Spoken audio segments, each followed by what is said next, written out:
Are you ready? Can Crush Us. It don't really get no better than this the podcast that you're looking for if you're really heavy into wrestling.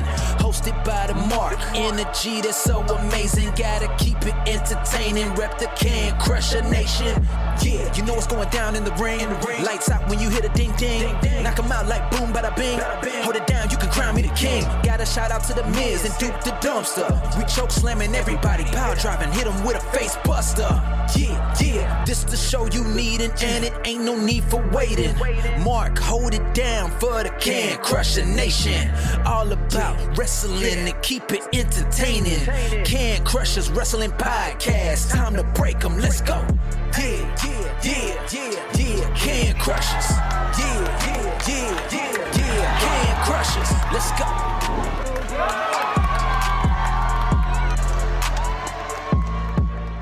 Hi everyone, this is Ringside Rain and you're listening to Can Crushers Podcast.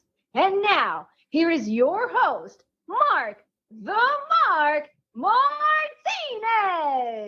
And welcome back to another Can Crushers Wrestling Podcast, the Spotlight Edition. Guys, welcome. If you're new to the podcast, thank you very much. Make sure you like, subscribe, and all of that cool stuff. If you're returning, welcome back. You know the shittery, the shinkanery, the whatever we have coming up here on the Spotlight shows. We kind of dive in with a wrestler, talk to him or her, and find out what made them become a professional wrestler.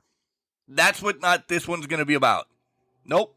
I want to know more about his daughter on TikTok. That's horrible. As you can see in the promo pic, we have Kekoa coming on the show. I've seen Kekoa a ton of times at MCW down in Maryland when Pat and John and I go down and we hang out. And I've always thought, man, I should get him on the show. He seems like a cool guy. And then if something comes up, it's me dropping the ball. Outright. Kekoa, when you're listening to this, it's me dropping the ball. But your daughter sold everything on TikTok. You know, when she's on TikTok, and I have a heart when wrestlers have their kids or something on. You know, you get those dad moments, and I'm getting a lot more of those the more I get older. So I want to know about dad moments with their kids. And then we'll get into wrestling. We will get there. But, yeah, if you haven't followed Kekoa on TikTok, I believe it's Kekoa Pro. Kekoa, we'll find out. I should have done study for this, but we'll get it. You're listening right now, so you don't need to be on TikTok. You need to listen to this. So, Kekoa is going to come on. Of course, we're going to talk about his daughter. And, of course, we're going to find out more and more about what brought wrestling to him and why he chose wrestling, and find out a little bit more about the gimmick. As the dogs, of course, are going nuts right now, so they're going to go somewhere here in a minute. But all right, so Kekoa's coming up. We first have to tell you about Collar and Elbow. Hats, hoodies, tees, all the cool stuff that Al Snow and the Hooligans have at collarandelbowwrestling.com. Make sure you check them out. Make sure you use the promo code Can Crushers, all one word, capital C and Can, capital C and Crushers, to save 10%. You want to be on the show, drop us an email, cancrushers69@gmail.com, or hook up with any of our social medias, Facebook, Instagram, or Twitter. All of them are easy, at cancrushers69. We love interviewing wrestlers. Anybody that has anything to do with wrestling, just come on the show. So if you're listening because Kekoa said, hey, this was a pretty cool interview, reach out to us. It doesn't matter who you are. We'll have you on, tell your story, tell us how you got into professional wrestling, and we'll have a good old time, and maybe have a beverage or two here on Can Crusher. So, yeah. All right, here comes Al Snow to tell you a little bit more about Collar and Elbow. When we come back, we'll have Kekoa on. Maybe his daughter will pop in. I don't know. Now, it's a pipe dream. Nonetheless, here comes Al Snow. Wrestling. A love and a passion we all share. I've started a wrestling brand. The wrestling brand. A brand founded on the aspects of wrestling. Two entities working together to create a product that connect emotionally for people everywhere. Collar and Elbow is the brand. passion and love for wrestling is the drive. I am Al Snow, and this is Collar and Elbow, the wrestling brand.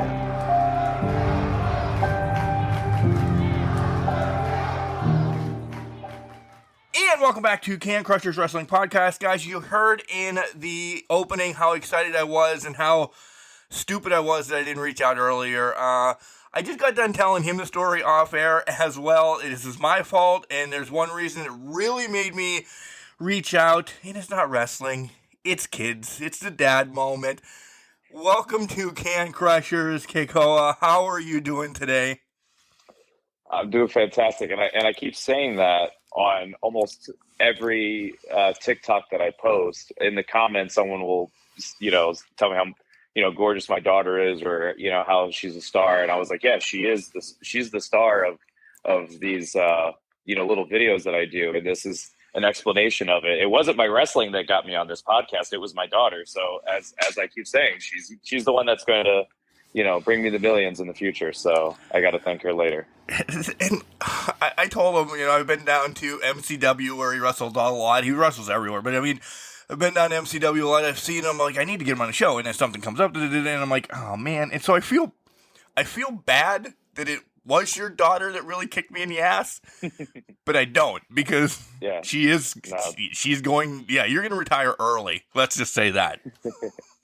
Yeah, she's very much just like, she's at that point now where she's seeing a lot of things, and then she's just mimicking, and then she's showing us like, hey, I know how to do this now, and we didn't teach her these things. So it's just like, oh, okay, so she's doing new stuff all the time, which is cool. So yeah, I very much know that, especially with those big blue eyes of hers. So yeah, she's gonna be a problem when she gets older. Isn't, though, that the greatest feeling in the world? I mean, I have a 16-year-old son, and, he did that, I don't know, 14, 13 years ago. We kind of started doing that. I'm like, uh-oh, this is a little Mark now, and everything I do, you get shocked. Like, they learn so quick. Yeah, so recently my daughter always likes watching, stuff on my phone. She always likes just laying on my chest, and then like when I'm on my phone, she likes like seeing what I'm doing. So I'll play her like videos that are on my phone, and then like sooner or later a wrestling clip will come up. It'll be like videos of her, and then it'll be a wrestling clip. So she's definitely watched a lot more wrestling, recently, and then we'll put the network on, see what sticks with her. It's a lot of like, we're just seeing what she is going to watch and what she's not going to watch. We did the same thing with the Disney app. She fell in love with Monsters, Inc. and Moana. Yes. Didn't care about any of the other classics. But, it's early, of course. But anywho, she'll be watching like a match of mine. And, for those that haven't seen a match of mine, at some point I do this like, it's like a little haka dance to, get fired up, get ready to throw in a super kick there. And I do this like stomp and this chant with it, and she'll see it. And now she's like stomping with me. Like she'll stomp as she's watching the video, which I'm like, oh, like here, she's seeing it more. She's seeing and doing. So it's really cool. That is awesome. By the way, can you just go get her? Because I want to talk to her about two of my favorites as well, Monsters, Inc. and Moana. Yeah, she wins. She's got me now. All right, let's talk about wrestling. I love your daughter. We may wrap back around, but big time in MCW all over the place. But I want to do the rewind all the way back to the beginning. When you were a little king, who introduced you to wrestling first? Was it mom, dad, Uncle Joe, Aunt Sally saying, hey, you have to watch this because this is where you're going to go. This is where you're going to take over. I still, always say that you are going because it's awesome what you can do in a ring. Thank you. I don't think it was anyone's, self-doing. Like my mom doesn't like wrestling. My dad doesn't like wrestling. I know that it was on the television, and I started watching it when I was like 3 years old from what my mom tells me. So I'm assuming that it was just on, and I happened to pass by or was sitting there, or they were flicking around the channels. They're like, here, try this. I don't know. I know that neither of them like wrestling, but it's one of the two, is the reason for me watching it when I was a kid. And then they could tell like I liked it. So they, kept having me watch it, and then did the same thing that I'm sure all parents did for anyone that was a wrestling fan when they were a kid and just thought that they were going to grow out of it. But of course they never did. So I have them to thank for at least getting me going on it. What's the first thing you remember? Because I always say it's my grandfather. I remember him having on, I was born in 77, so memories of that, not anywhere close, but I remember early 80s watching wrestling with him. But the first thing I can bring my mind back to is Hogan and Orndorff both jumping out of that cage at the same time. So do you have something like that you watched it, but there's one that just sticks and like, this is what you always start remembering wrestling by? If I had to say, it was probably the 93 Royal Rumble. And I don't know if it's because like I actually remember it, or because, these were the VHS days and, people were recording pay-per-views illegally and stuff like that. So I know that we recorded it, and it was one of like the most watched videos that I had as a kid. So I don't know if it's just engraved in there because of that video or because it's my earliest memory, but I could vividly, I quote or recite that Rumble all the time when we start going through like history and stuff like that. And I'm like, well, 93 Royal Rumble was Yokozuna won. I was like, don't even look it up. I was like, I know this, it's engraved in there. So that's probably my earliest. And then the next things that like I remember after that aren't until a little bit later. Like I do remember the 94 Royal Rumble. I'm pretty sure that was with when Brett and Luger went over at the same time. Yep.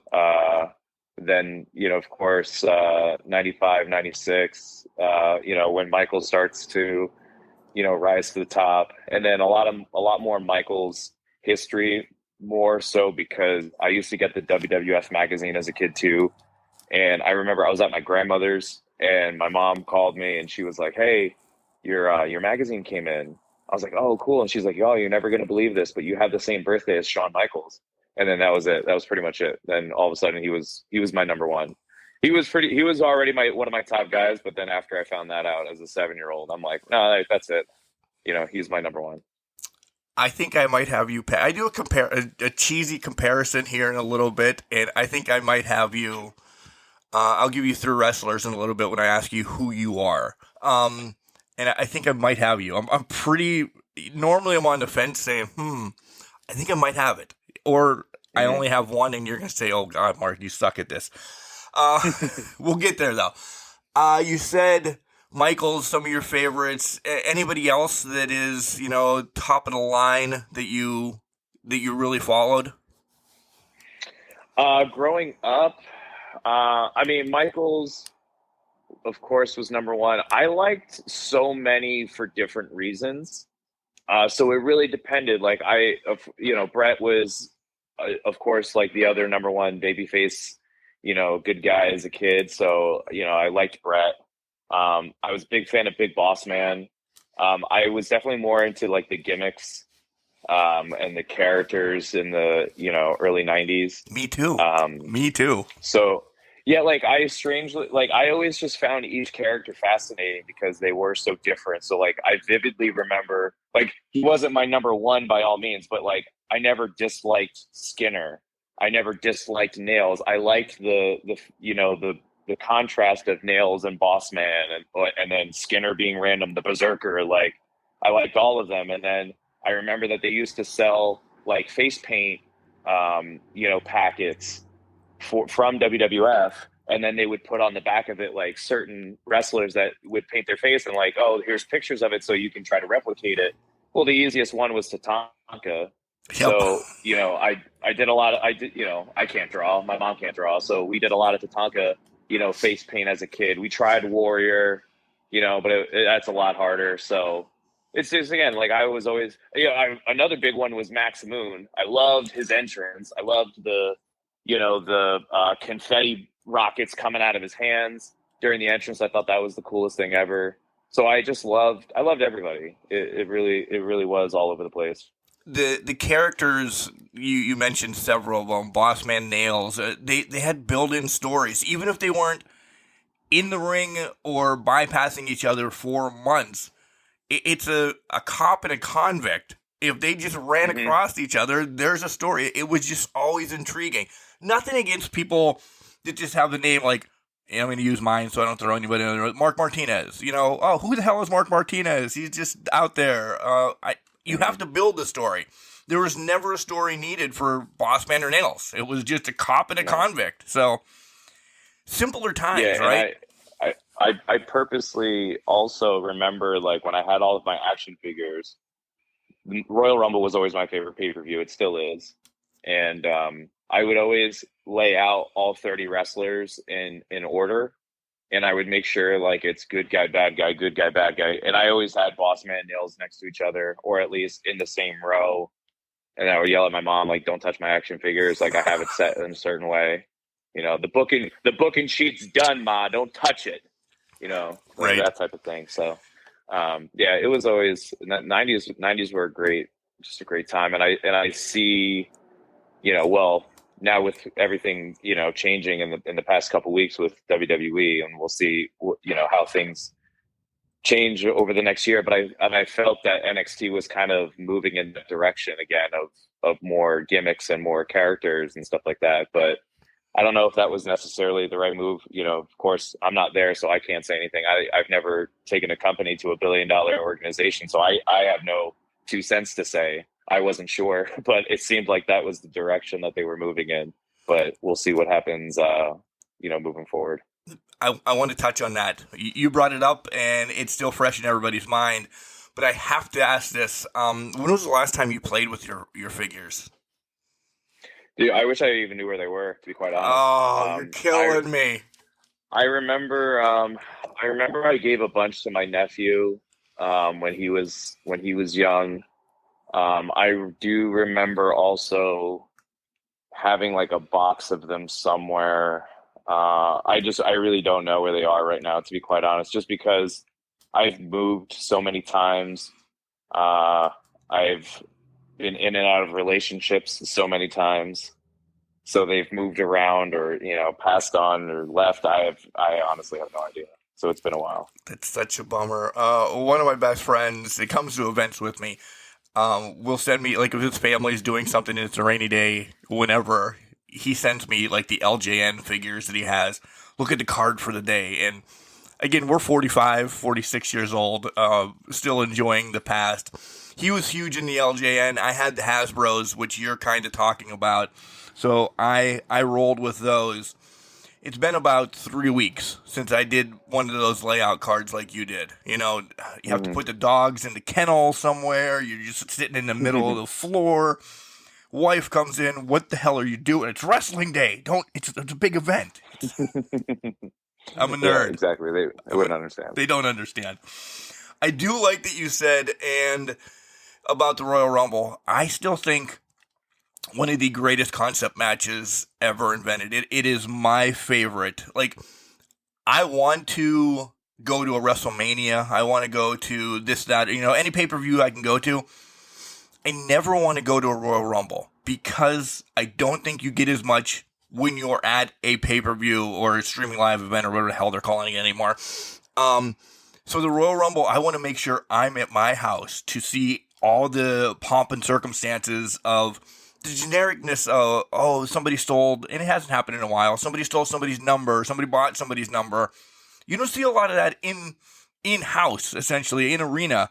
So I'll never go to a Royal Rumble because it's my favorite. Does that make sense? I mean, it does. It's teach their own, but I get it. I think it's also too. I think the commentary always just adds to it as well. So I'm a very big, advocate for always staying home and just listening, because I think it just gives so much more to it. I'm the same way with, like, when I go to, I'm a big New York Giants fan, and there's a lot of times where I'm watching, the game when I'm there live, and I see things going on, and I'm like, man, I wish I was listening to the commentary right now, because I'm like, there's things that I'm seeing, but I don't know if I'm just seeing it, if I'm overreacting, or if this is like really a problem. But because, you have those play-by-play announcers So they're always kind of giving more context as to why this is happening, why that's happening, so on and so forth. So I think, but with our world, it's different. You have that storytelling in there, and again, like how many of these moments wouldn't have been as memorable as they are if it wasn't for Jim Ross, Michael Cole, Joey Styles, Jerry, like all of these guys, like how we remember a lot of these moments because of the commentary as well. Yeah. So I like being at home for those reasons, but also there's nothing that beats a live audience as well. But that's me on the other side of the guardrail. No, I completely agree. I really do. I don't know if I want to go anyplace anymore. I like having my own bathroom. I've become a fuddy-duddy maybe. Plus, I think we all have after COVID. Yeah. We've all turned into homebodies. Plus, Mark moment here. Real like wrestling Mark moment, because I was aptly named. My mom really named me Mark, so yeah, I'm going to run with it. I love spending the money on indies. I can probably, going to Royal Rumble, I can go to a year's worth of indie shows compared to one major pay-per-view. So, yeah. So that's where I am. All right, you talked about, essentially, all right, listen, you talked about Vince, and then we'll get more back on you, because you brought it up, and it's now stuck in my head.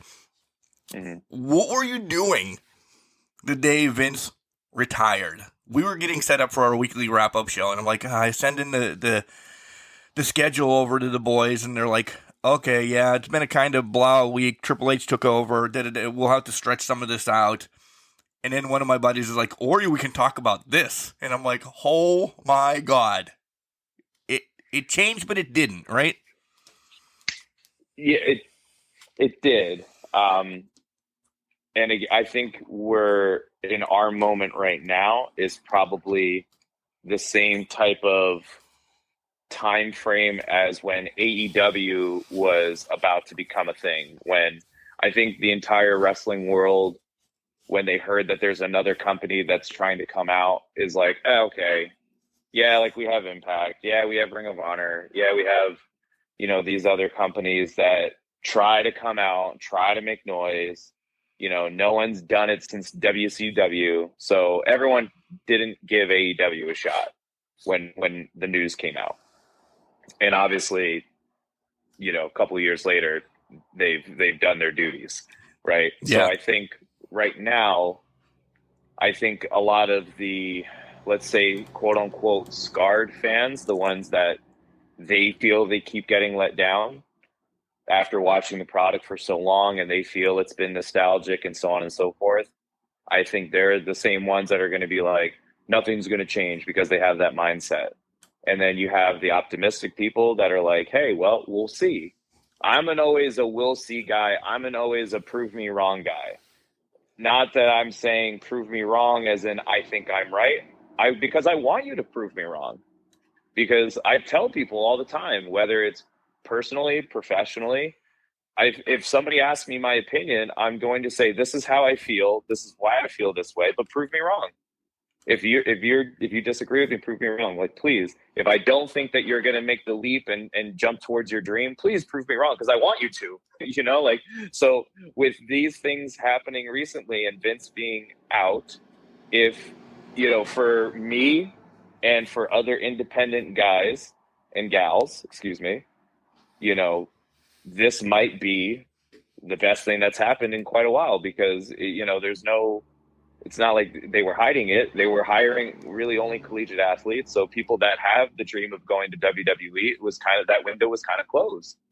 So now, this has happened and people are saying like, they'll probably keep the same thing. Well, we'll see. Who knows? But you better be ready. You better be ready if that phone rings, because otherwise you miss your opportunity. That's a great perspective to look at.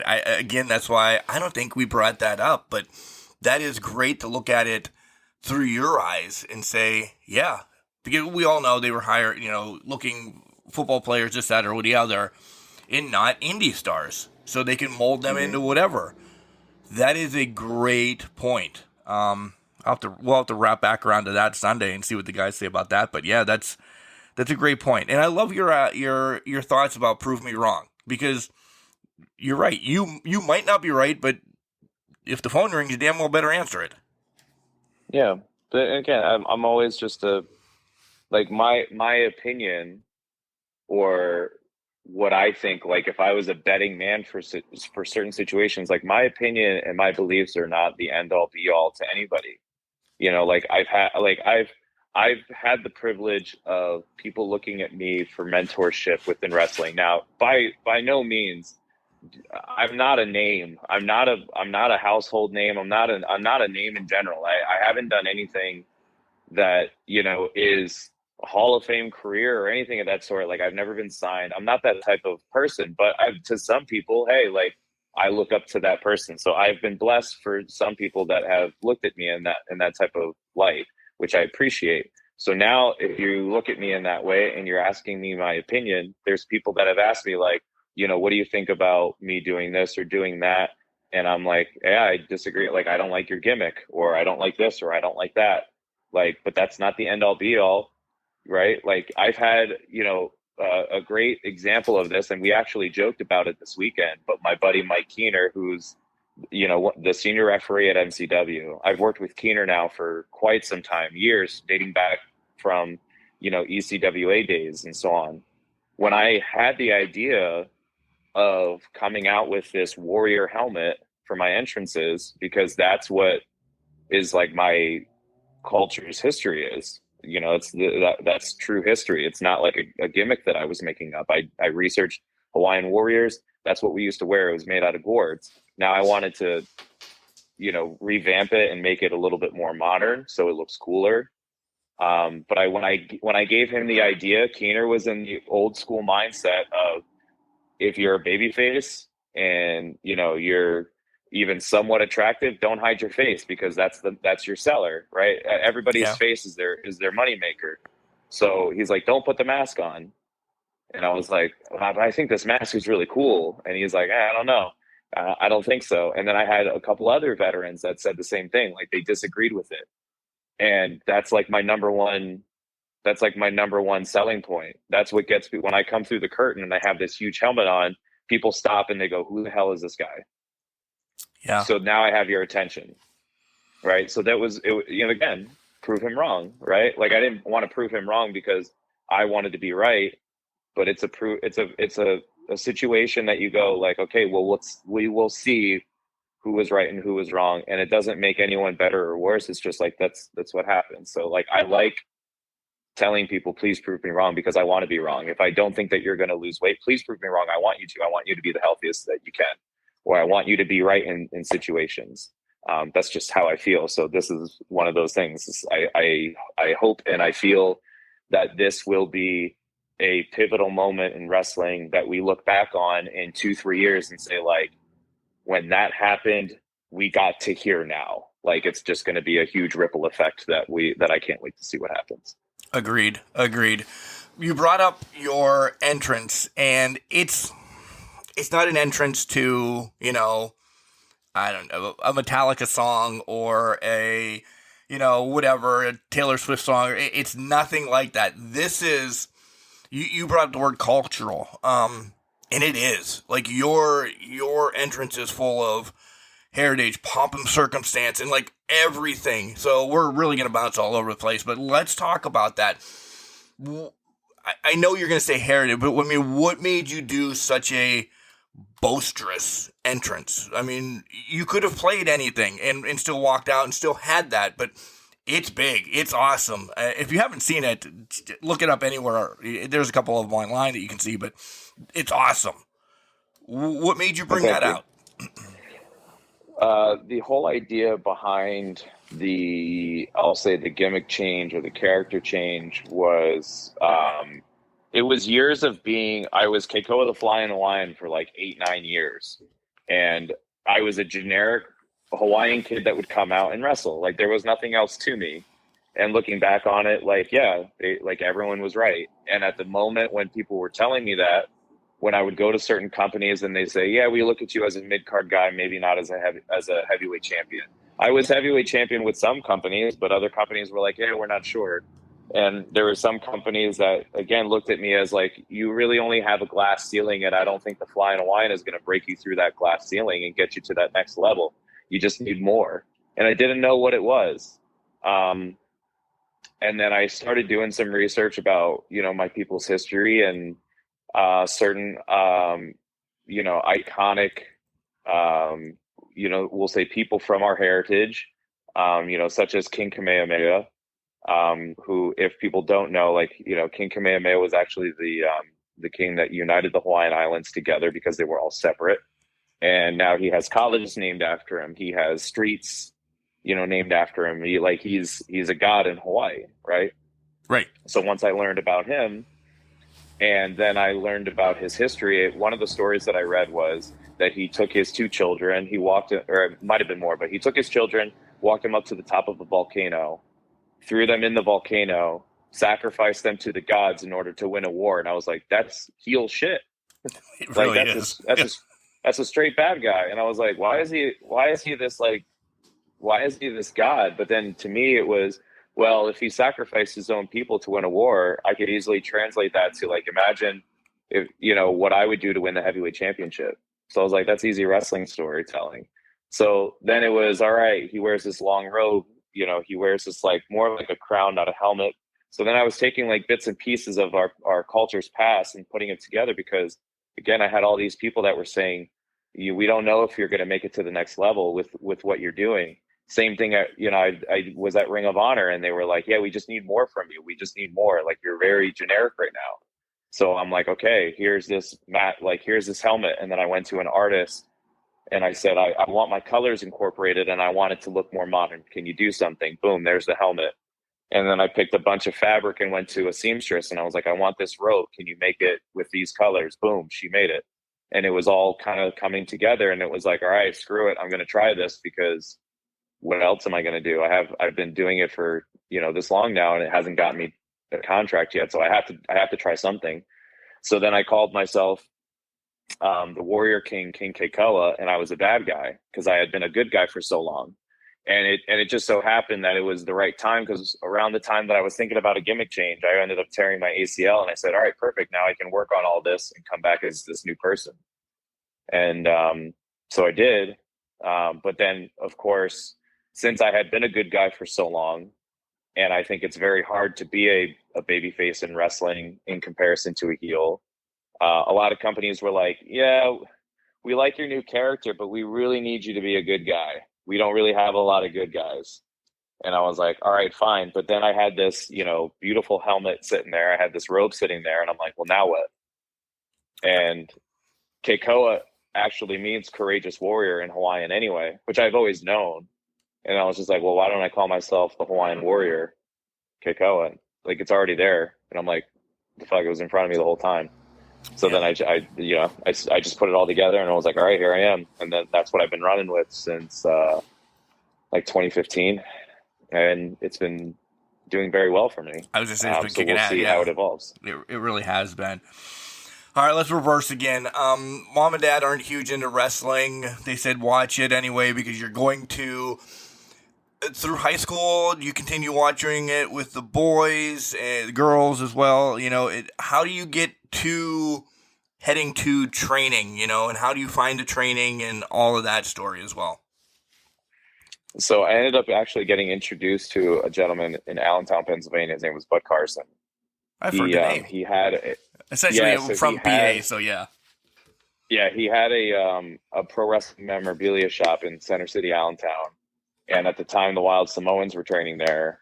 But then they ended up moving out. And he wanted to start his own wrestling school. And coincidentally, at the same time, I was getting ready to graduate high school. I had gone to Bud's a couple times. One of the times he took me to the back and he showed me the wrestling ring. And he's like, do you want to get in it? I was like, of course I do. And I got in the ring and I grabbed the rope, and that was pretty much it. My mind was made up at that point that I wanted to be a wrestler. I always knew, beforehand, growing up, I said I wanted to be a wrestler. Getting older, I said I wanted to do it. I was also getting pulled in different directions, so I wasn't sure what I was ultimately going to do. But that moment, it was made up, nah, this is it. And then what happened at the same time that Bud was about to start this school, I was about to graduate. My dad wanted to take me and my high school sweetheart out like on a trip as like a congratulatory, celebration. He wanted to go on a cruise, but my girlfriend didn't like cruises. So he said, I'll give you $500, go plan a trip with her and, go do your thing. All right, cool. So then I got that $500 from my dad around the same time that Bud called me, and he was like, hey, do you want to start with my wrestling school? And I was like, I really don't have any money. I was like, I could put a down payment, and can I pay you monthly? Because I don't really have like a couple grand to just give you. And he was like, how much you got? I was like, I have $500 in my hand right now. he's like, yeah, that'll work. $500 ever. Yes. Yeah. So I had to call my girlfriend and tell her that we weren't going on any trips. I just spent the $500, and she understood. She always knew what I wanted to do. So yeah, it was onward to training. And then I actually started before I even graduated. I think I started in I want to say like March or April of 2006. Was that time at Bud's, was that the first time that you actually stepped into a ring?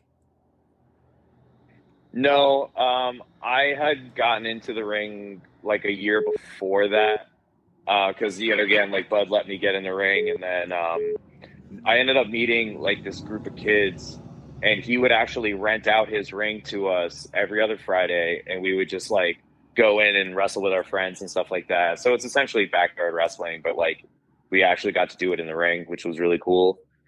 So we did a lot of matches. Yeah, we really got to do a lot of matches in the ring, which was so much fun. That's how like he knew who I was then. And then that's how he knew like, hey, here's a bunch of kids that might want to start, wrestling training. And a lot of us did.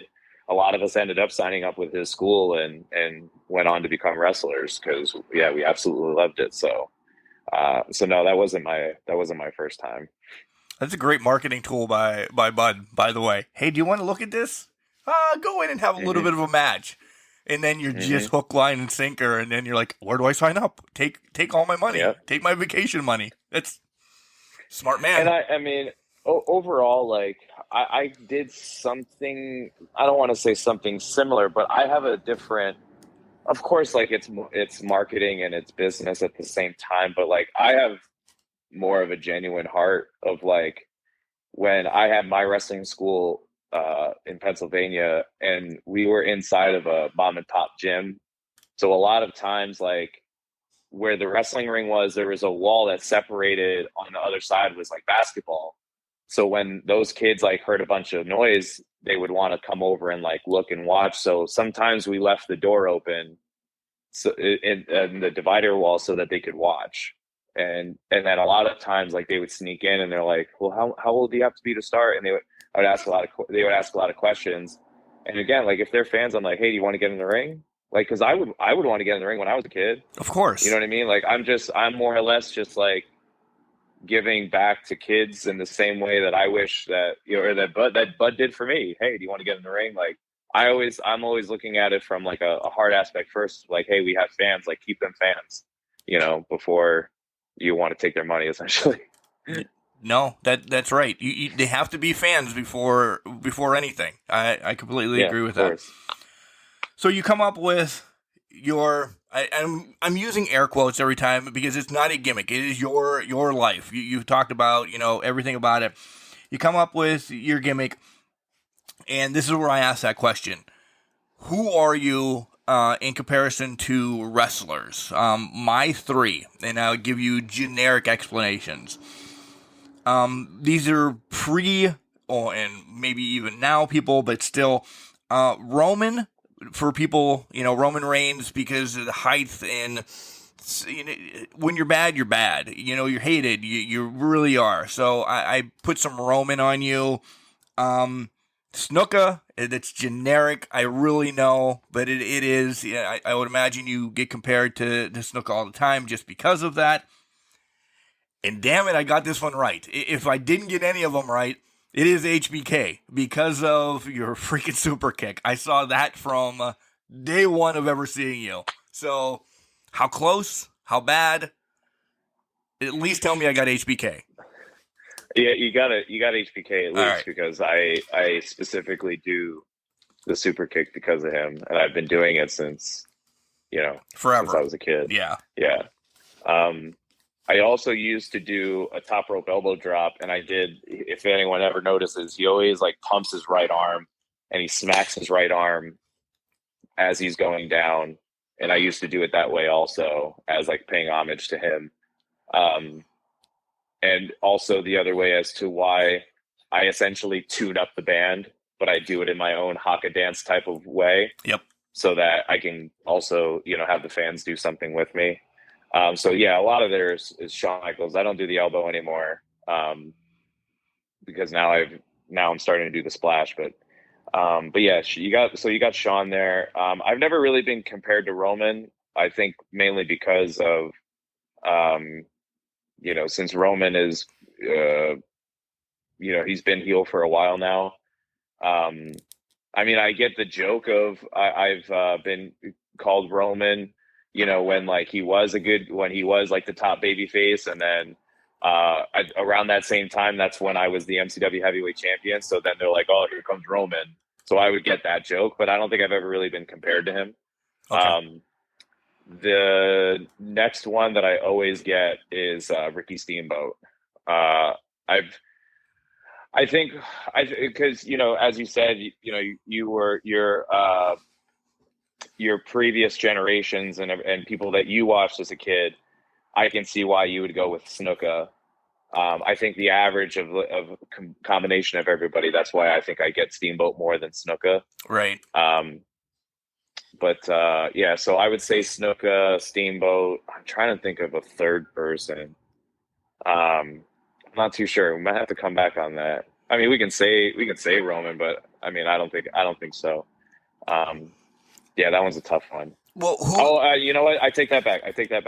If I had to put a third one on like what else describes me, I would say I'm a Cena, because my character and my person as the Hawaiian Warrior is like a modern day Cena. It's a modern day warrior that is trying to be the symbol of like hope, motivation, push through, positivity, so on and so forth. So it's just another blend of, Cena, Rock does it as well now. He didn't do it, as his character when he was wrestling, but now his social media and everything of that sort, it is that type of person of pushing through and perseverance and so on and so forth. So yeah, that's probably what I would say is that never give up attitude of Cena. That was a gimme too. I missed that one bad. I missed that one bad. I was maybe just going. I kind of go like stature and whatever. So who are some that you actually like tape study? Do you do a lot of tape study and go back to maybe the 80s or early 90s, and it's wrestling. I'll say it. You're not saying it. Stuff stolen with the air quotes again from every federation, organization, or whatever. Do you watch anybody today and borrow stuff from? No. I don't do a lot of tape studying now, only because like I feel like tape studying back then was when people were able to point out, see how they created, space. Now you can do this, so on and so forth. When you're really understanding how to wrestle, then it was good tape study. As far as like the psychology aspect of it, it's hard to learn psychology if no one is sitting with you and explaining why they're doing this or why they're doing that. And it's also difficult when there's so many other parameters that fans don't know about, that wrestlers know about. But now when we're watching a match and we go, I wonder why they did that. I wonder why this happened. I wonder why they did this move after that, or why it seems like they cut short here. These are things that we're never going to know unless you're speaking to them directly. Because there's a lot of times when I'm going over, like I'm watching like one of my matches with somebody and I'm like, hey, I just want your opinion on this. What do you think about this match? Is there any critique that you would have? I'll let them know. I'm like, hey, I know that the beginning was a little short. It's because our time was cut short. Or I know that this looked weird. That wasn't planned that way. This got messed up. We had to fix it.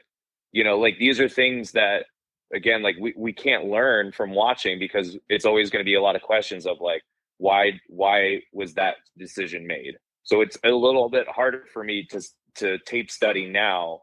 But what I do like is the fact that I get to train with the best of the best in the world. And I can think of these specific scenarios that I might have gotten into, and I want to make sure that I either made the right decision or if they would have made a different decision. So that's what I like to do a little bit more is focus on scenarios and not necessarily an entire match. Because again, it's always going to come down to the specific situation as to why decisions are made the way that they are.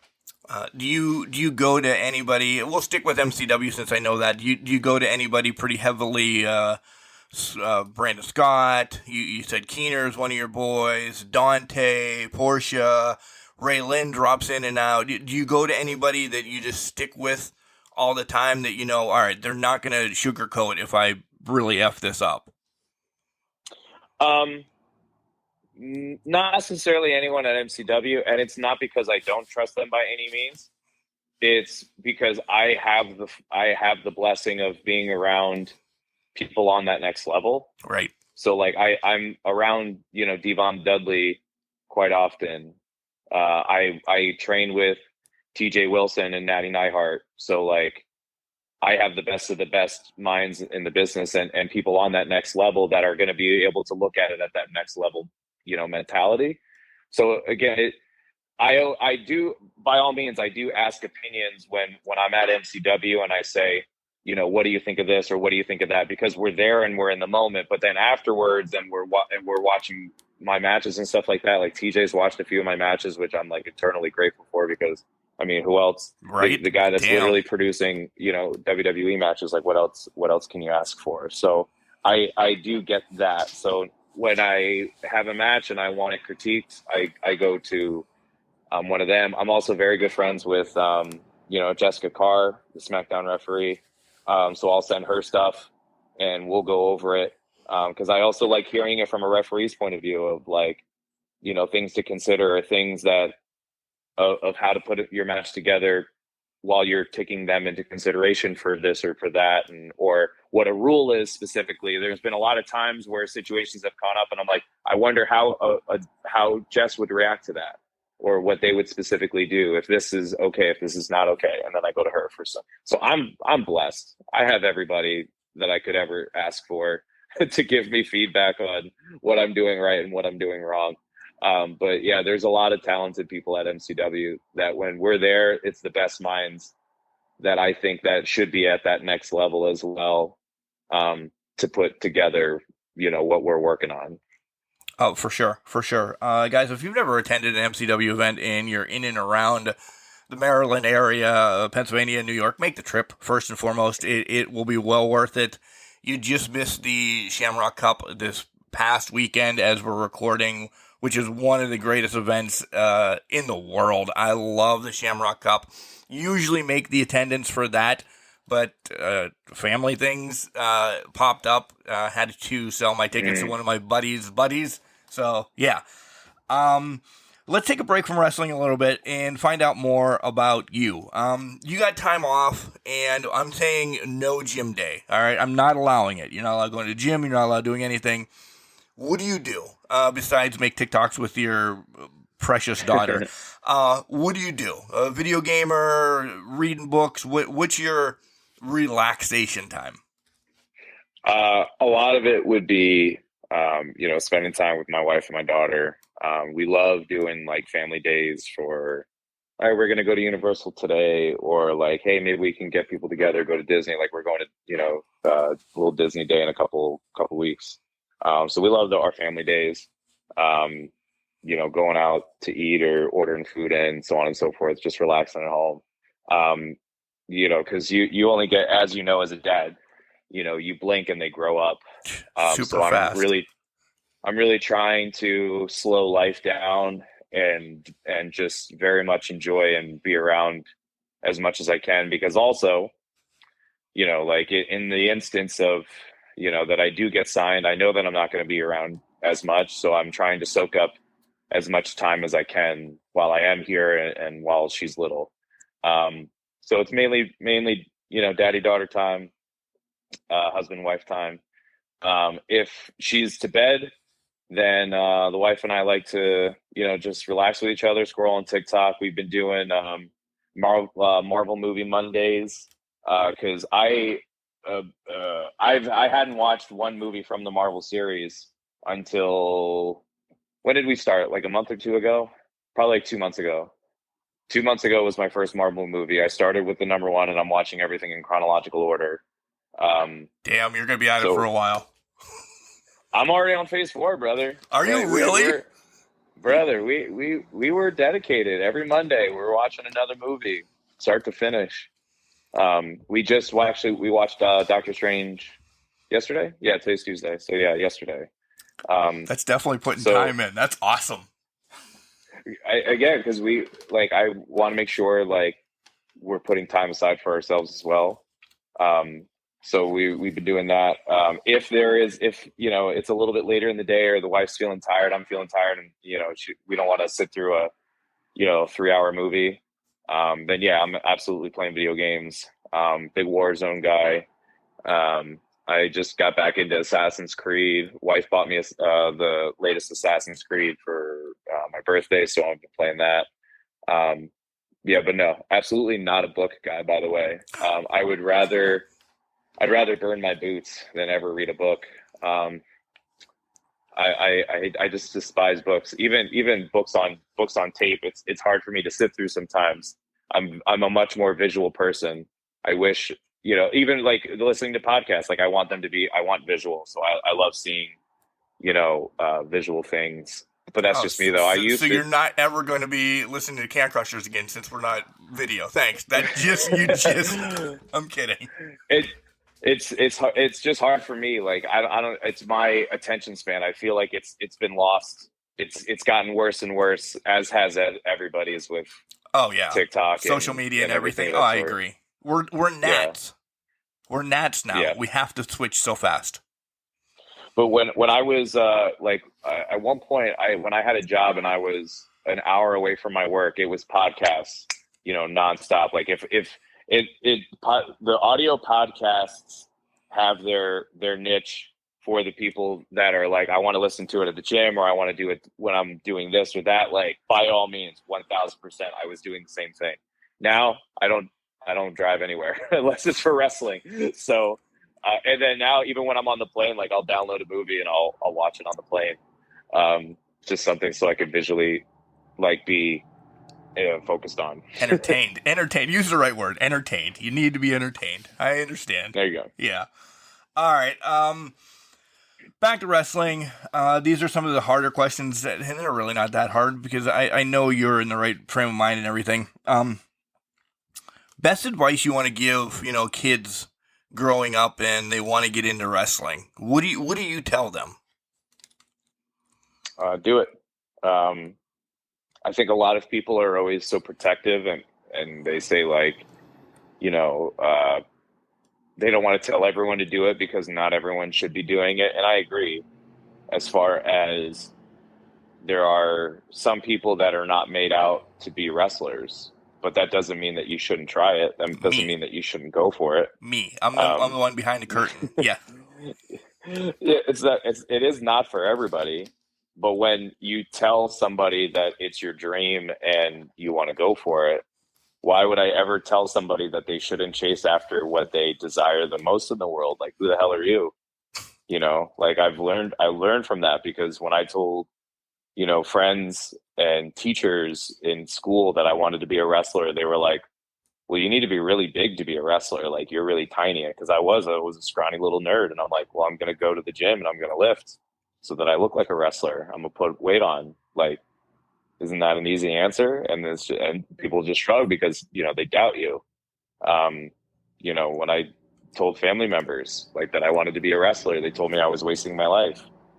Like, why is anyone crapping on someone's dream? I don't even like that wasting your life thing. That's not cool. So I'm mad at your family right now. But hey, like it taught me to, it doesn't matter what they say. Like, it's what you want, and then again, now to sidebar that, when I say that wrestling isn't for everybody, but that doesn't mean that you can't go chase it and find out, like, you know what, like I thought I wanted to do that, but now I'm finding out, like, maybe it's not for me. Like, because once you find out how much time and dedication that it takes, you say, okay, well, but these other things are important to me also. Like, if so, for somebody that wants to be, that stay-at-home dad, and they don't want to miss birthdays, and they don't want to miss, important moments of their kids growing up. Not that I want to miss them by any means, but like, but they're gonna happen. Yeah, I know it could happen, and I'm okay with that if it means that I'm going to be at that next level and I'm accomplishing my dream, because I would want my daughters, to do the same thing. I want them to say, like, hey, sometimes you have to sacrifice a little bit, but these big meaningful things, as far as like, missing birthdays and this and that, like, that doesn't mean that you can't celebrate them on another day. My wife and I, we've had bookings on our wedding anniversary. We just celebrated another day. My birthday was on Friday. I flew out for MCW on Friday. We celebrated when I got home on Sunday. Like, it, you know what I mean? Like, and it wasn't a sad sap thing. It was like, cool. We just celebrated, Sunday when I got home, Monday morning or whatever, because it's okay. It doesn't, it's fine. But again, like, to go back to, like, you just have to figure out what you want to do. And if you think that wrestling is what you want to do, then go do it and put your all into it. If you find out at some point you were like, I'm either done with it, like I did it for 2-3 years, and all right, now I'm done, I want to do something else, okay, that's cool too. Like, life is whatever you want to make it. And too many people have put the stigma on, like, this is your dream, that's all you ever want to do the rest of your life, now you have to be stuck with it. Well, no, that doesn't mean that. No, not at all. But if in that moment, this is what I want to do, then all right, then go do it. What are you talking to me for? Go train. Go look at schools. Go do what you got to do. Exactly. Wrestling, I'm going to go way back until now, has always had, kind of a stigmatism, carny, and maybe not all inclusive, this, that, or the other thing. Just some bad things still wrap around wrestling. It has been breaking as of recently, but if you could snap your fingers and one thing is completely washed away from wrestling, and we're not going to have that lingering around, what is your biggest concern that it's still around wrestling? So the normal answer would be, like, not having, the bad people within wrestling with, pedophiles or, sexual assault, physically abusive people. Of course, I think nobody wants that around. And I think that, and I agree with you, I think that has pretty much, I feel like pretty much everyone's weeded out by now.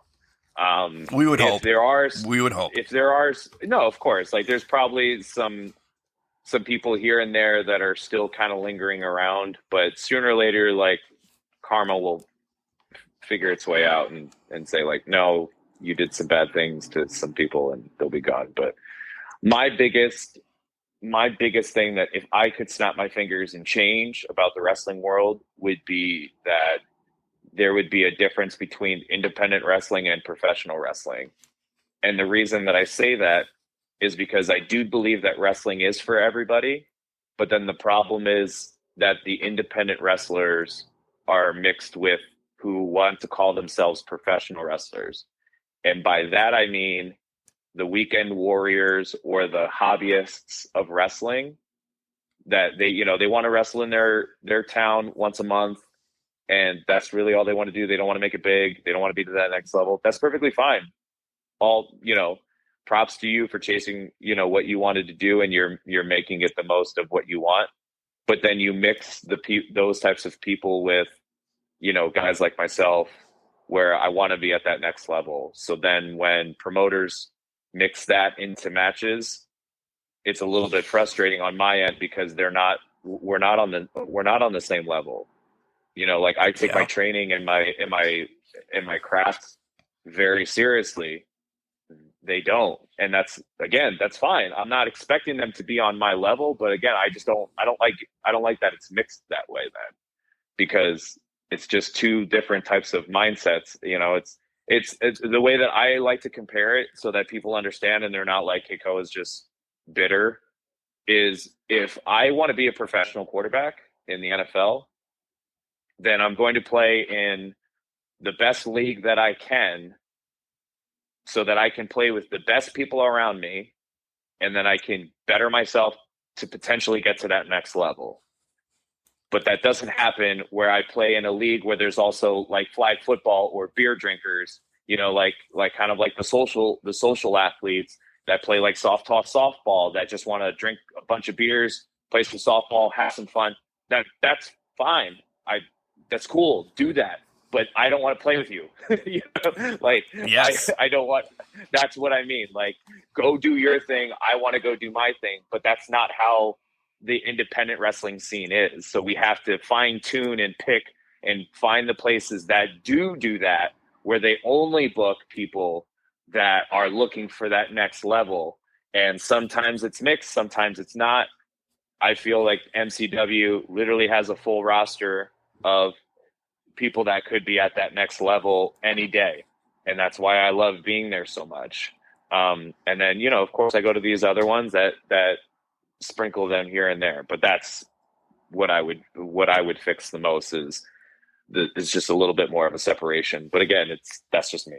No, I want to thank you for saying that. I don't know if I've ever heard anybody say that in the 5 years of this podcast, because that is the truth. And sitting back as a fan now, I've seen it, but it's never really had that light bulb moment that, again, it could be me against you. Let's just say, since we're both on this podcast, nobody wants to see that, but it might have to be booked. And it's like, oh shit. Well, Mark's there because he loves doing this on weekends and everything, where this is your life. And yeah, thank you for saying that. That means a lot that you said that. You probably said it a lot and you tell people that, but just to hear it, I told you I like hearing stuff right out of the horse's mouth, and that's huge. That really is. So I would like that separation too. Now you have me on that bandwagon. If I can wave the flag with you, I agree, because there is a ton of organizations out there that are just Saturday shows that, it's in my backyard. Cool. That's cool. If you have nothing to do, cool, go watch it. But yeah, that's there's different styles and there's different sources of entertainment that some people will find cool, and that's another flavor of ice cream, as we all like to say. Yes. There's, like the shows where, like you said, they're having a wrestling ring in the backyard and they're doing like a little like private event and stuff like that. That's cool. Like, go have fun. Or there's now I saw one company that's like a no ring type of wrestling. There's literally just no ring, but they still do wrestling, and I'm like, okay, that's different. Not my cup of tea. Not my cup. Yeah, thanks. You took the words right out of my mouth. Yeah, no. Yeah, well, I'm not gonna hate on them for trying something different or having your own style or something that like other people are like, this is really more cool. It's more of like a fight club feel. Cool. I always compare it again. You like country music? I hate country music. I like rock music. You probably hate rock music. You know what I mean? Like, that's why we have all of these different versions. So we have to just, figure out which version we want to be around and then, kind of stick with that. But from a performer aspect and an entertainer aspect, that's where it got frustrating, because when COVID hit, I knew sooner or later the world is going to open up again. And I want to say probably at least 98% of the wrestling world is going to take off during this COVID time and go, well, I can't go to the gym and I can't wrestle, so I'm going to get fat and I'm going to not train and I'm going to, take some time off, let my body heal. Again, perfectly fine. But then when we come back, and if you're not prepared, then that's where I start to take a little bit offense to that, because if I'm wrestling you, especially, we're supposed to protect each other. If you're not in the shape that you need to, and you've lost your cardio shape because you haven't found a way to stay active, and now like we go to do a move and you potentially drop me on my head because your cardio isn't where it needs to be, now it becomes a problem. And I want to say the first 5 matches that I had coming back from COVID, each guy wasn't able to last, more than 5 minutes in the ring because they were exhausted. They didn't keep up with their training. They didn't take it as serious as I do. So that's again where it becomes to where, I could potentially get hurt, and I don't want to get hurt. I want to go home safe, just like everybody else, So again, there's so many aspects, there's so many layers to it. But again, that's up to me to find the companies that I need to stick around, which is why I don't leave MCW. Yeah, there's a couple other ones. Two more big questions, then you get your shtick to tell us where you're going to be, and sell some merch, socials, and all that. But by the way, I always want to know. I like knowing your perspective. You were at AEW. What's the spread like at AEW? Is it as awesome as I hear from some people? The catering, is that what you're talking about? Yeah. Oh, food's always delicious. Yeah, that's the least of my worries. Well, I know, but I'm a 45-year-old fat garbage man. I want to know what the food's doing. So yeah, me and Bro Keller actually, we were booked for AEW together in Baltimore. I think that's where we were when this happened, and we went up for catering for dinner, and they had this cornbread casserole. And I'm a huge cornbread guy. Yeah. I love cornbread, and it was one of the best cornbreads that I've ever had in my life. And bro was right there with me, like we were just devouring that cornbread. And then I actually texted him like a couple days later. I'm like, bro, I'm still thinking about it. So then I ended up like finding a recipe, and then I made it at home, and I sent him a picture of it. He's like, you son of a bitch. So we always joke about that then. And then there was another time that he was booked for AEW and I wasn't. And then he texts me a picture and he's like, it's here. And I'm like, oh, you fucker. So yeah, I very much enjoy the food. Which by the way, then my buddy Joey Martinez or Joey Lugo. Yeah, is he Lugo now? What does he call himself? I don't know. Anywho, Joey, I'm pretty sure it's Lugo. But anywho, the closer. I believe it's Lugo. Yeah, it is Lugo now. I believe so. He switched it over. Yeah. Okay. I can't ever keep up with that kid. But he was booked for SmackDown and Raw recently, so he was at Madison Square Garden and texted me a picture of his food. I'm like, yeah, I get it. So food is always delicious. He should stick with Martinez though, for me. Because I completely, he should just go back. He's Lugo, but he should be Martinez. Can you look back on yourself when mom and dad let you watch wrestling just because, and like hover over yourself and say, I did it. This is awesome. Or is it still kind of surreal once in a while? It's definitely surreal once in a while, but then there's definitely moments that I've gotten to do. And I was like, man, if like, 8-year-old me could watch what I'm doing at that moment, that would be pretty awesome. Like, if for those that don't know, not this past MCW show, the Shamrock Cup, but the one before that, I forget what town we were in. I apologize. So it's a little bit harder for me to say what show it was, but it was our first event live on Fight. And I did my match. We incorporated my gender reveal into the match. And then my wife and my daughter got to come in the ring and we did a live gender reveal on pay-per-view. And that was one of the coolest things I've ever gotten to do. Like, I don't know how many wrestlers are able to say that. So it's, I've never had my WrestleMania moment yet, but like some of these types of cool things that I've gotten to do are pretty amazing that I get to, tell the grandkids about. Or tell my kids about when they get older. Are you going to show that clip at some point? 1000%. Okay. Oh my God, I have it saved, and of course the girls will, we'll see it once they get older and be like, yeah, you were a star. You were on TV before you even could get out of diapers. Yeah, before one was even born, and the other one was. Out of diapers essentially. So Tik Tok famous. It's cool. It's cool stuff like that. So yeah, I definitely, the kid in me is very happy that I didn't listen to anybody, and the adult in me, even like if I were in the first year or two of my career, and then now looking at myself of where I am now, is like, oh man, hard work and consistency definitely paid off. So I'm very happy. My last one, and I love ending on this one. What has professional wrestling brought to your life? Oh, everything. And I actually made this a TikTok. You did. I know. That's. Yeah. I wanted to make sure people that aren't following you on TikTok bring it back around. Yeah. So yeah, wrestling has brought me absolutely everything. So as I already talked about, I was a nerd in high school, very scrawny kid. I wasn't popular by any means. So wrestling brought me confidence because I had to speak in front of people all the time.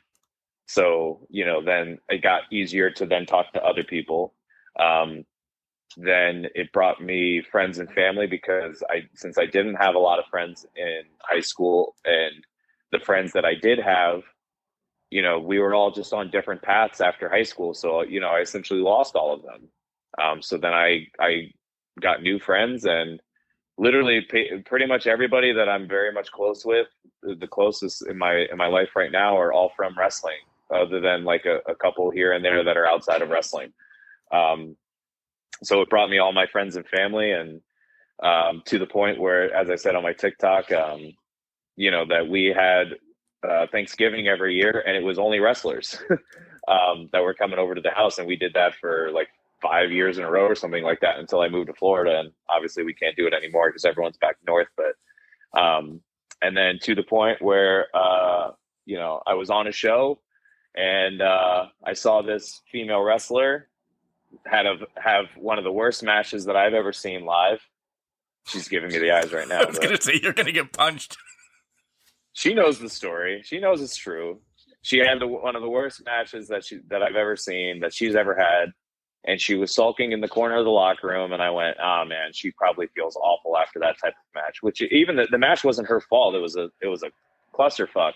So it was too many people in that match, and it just didn't go well. But I went over to cheer her up. I ended up having a conversation with her, and ended up finding out that we were going to be on the same shows for the next like 5 or 6 weeks. And I was like, hey, why don't we just start riding together? It makes a lot more sense because all of our shows were south. She was 2 hours north of me. So I said, drive to me and we'll start riding together. And then she never went home. And then I ended up marrying her. So and now I have, my daughter, and I have another kid on the way. So, and it's all thanks to wrestling. If I didn't have wrestling, I wouldn't have my kids. I wouldn't have my wife. I wouldn't have my friends, my family. I wouldn't have my house. I wouldn't be living in Florida. The list goes on. Wrestling has given me absolutely everything. Oh, by the way, what a slick move. Hey, your match was horrible, but let's go get something to eat. I'm kidding. Right. And to add to that, I wouldn't be on the phone right now if I didn't have wrestling, because I wouldn't be interviewed by you. But so yeah, it's another, like, I wouldn't be in this exact moment if it wasn't for wrestling. For sure.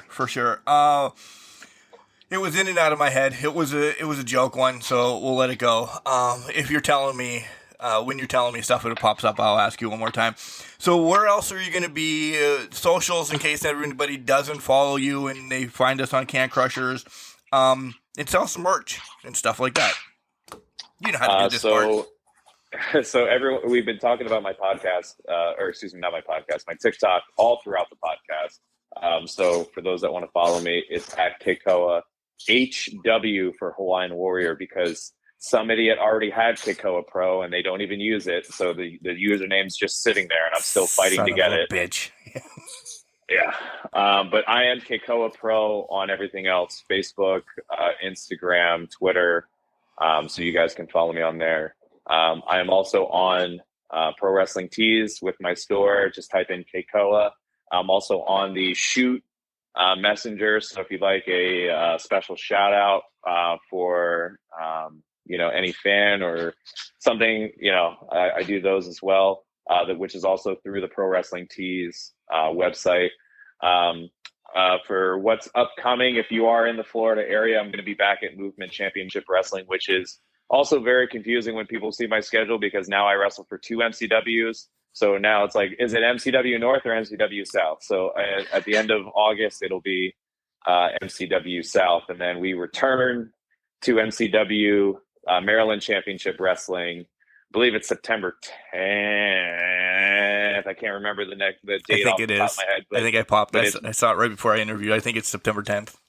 But the most important part is because it's the Bruiser Strong event. So that's the next time that I will be back up in Maryland, and is in September. So those are the next two up and coming dates. I have some time off, which is going to be nice. Actually, I got some things that I need to focus on and make sure that the body stays healthy, and just get ready for whatever's next. That was the question. It popped up once you said Florida. How happy are you now living in Florida compared to Pennsylvania, Maryland, or anything like that? You're out of the snow, dude. I'm jealous. That is my number one thing. Like if I were to get injured tomorrow and I never wrestle again, I'm still never leaving Florida because of that reason. It's just a different level of serotonin that gets shot to your soul when you get to skip winter. For those that are living up north, and even if you're like, winter's not that bad. If you like winter, that's something else. Then stay there. But if you're always like, yeah, I don't like winter, but it's not that bad, that's what I would always say. Where you don't think that you have winter depression or that winter affects you that much, try skipping it. And then let me know if you ever want to do it again. Because once you skip it, it's pretty much over at that point. The very first day that we lived in Florida, I went to take my dog for a walk bright and early. It was like 7 a.m. and it was already 75 degrees and it was the middle of December. Yeah. And that was a moment where I kind of stopped, and it's very weird because he was taking a shit. So it was very weird that it was a wholesome moment for me while my dog's taking a crap. But I kind of stopped and was like, man, this is life now. Just sun and warmth. All right, yeah, this was the best decision I could have ever done, ever. So yeah, I love Florida. The bugs are bad. It gets humid. I don't care. It's better than winter. Give me this all day. I got a 2-year plan, and that's because that's when my son, I was going to say retires, graduates high school. I'm that dad that I can't pull him out of high school. He's got all his homeboys and his friends and everything. You can't. In my book, you can't right now. So once he says, peace out, I'm going to college in Guam or wherever he decides to go to college, yeah, I'm going to be knocking at your door. I'm not physically knocking at your door, but yeah, I'm getting out of the snow.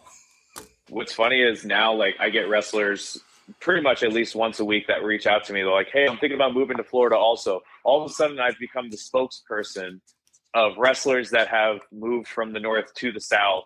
And it's like, hey, let me hit up Kekoa and let me see things that I need to consider or this or that. I'm the advocate now. I actually was just on I was texting with Vinny Pacifico all day today because he's planning on moving down here after he gets married. So yeah, it's constant now. People are always hitting me up and getting the ins and outs of moving to Florida. So when you're ready, let me know. Yeah, it's been a running joke, that you go to Florida to retire, this, that, or the other. You're right next to senior centers or everything. Now there's just going to be a huge, massive wrestling center of apartments and houses and everything. Condos is the word I was looking for. Just Kekoa, wrestlers. of just wrestlers. Yeah. All right, we've moved here, taken over. And that's what I've said too. Part of me, when we moved here, it was the end of December of 2020. So I just turned 35. So I was 33 years old when we got down here.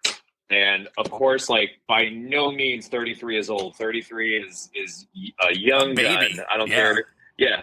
And people that are in their 20s are going to say nah, 30 is kind of old. Yeah. Wait till you get to 30.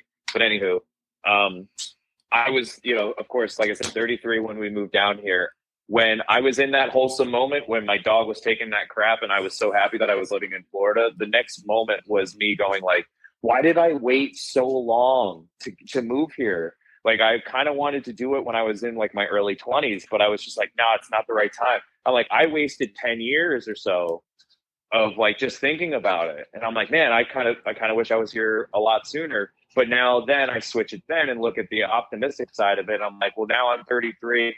If I live to be, 83, I have 50 more years of living in Florida rather than the people that retire at 65, move down here at 65. They only might get 15 years if they make it to 80. You know what I mean? Yeah. So I look at it that and I get 50 more years rather than what other people are getting when they retire. That is the best way to end this. Kekoa, thank you for stopping by. I agree. We're starting. Well, Kekoa already started it. I'm just jumping on the bandwagon. Everybody move to Florida. You'll enjoy life the rest of your way out, and it'll be a better life. Let's get out of the snow. Yeah, there you go. Kekoa, thanks for stopping by today. It's been a blast. Thank you for sharing some of your stories, being truthful about everything, and just letting us into your life. It's been awesome. I appreciate you having me on. I'm always available when you want me.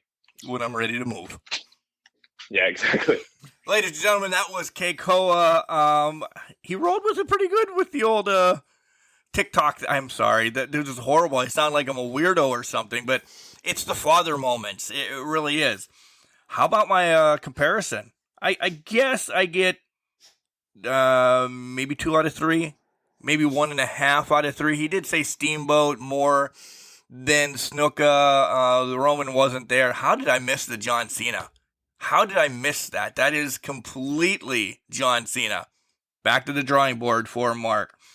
Man, he was so just down to earth and just chatting. I love his whole thoughts about prove me wrong. And not the way I would probably prove me wrong. Not like that. Just to say, prove me wrong. That's kind of a push to say, come on, do it. You can do it. It to me, that's what resonated in my mind, saying, you can do it. Show everybody that you can do it. There's doubters out there. Push it, push it, push it. So I love that. All in all, just great. I loved hearing more about the history, heritage, and everything that he's really taken Kekoa and made it his own. And I love that the headgear. You know, I couldn't imagine Kekoa without the headgear. I couldn't. So for him to wear it, or him not to wear it now, I'd be like, hey, what did he forget it in Florida now? Why didn't it come up? Why didn't he come up? And I hope he doesn't get in trouble from, clearly it's a running joke between him and his wife. Saw a girl have a bad match, went over and said, you had a bad match, let's go get something to eat. That's cool. Those are the stories, man. Those are the stories that it just proves. Wrestlers, yes, they are humans. They are human people and human beings, and they go through life. They just have to, he just felt the need to go over and say something to a wrestler at the moment, and now becomes wife, and those are the stories I love, and those are what I really like bringing to you guys here on Can Crushers. So, again, Kekoa, thank you for coming on, and thank you for spending some time with me here today on Can Crushers. We'll see you. We'll see you at the Bruiser show, and I'm super, super excited to head back down to that neck of the woods. Guys, again, remember, find us on Facebook, Instagram, or Twitter. All of it's at CanCrusher69. Drop in, get into some discussions.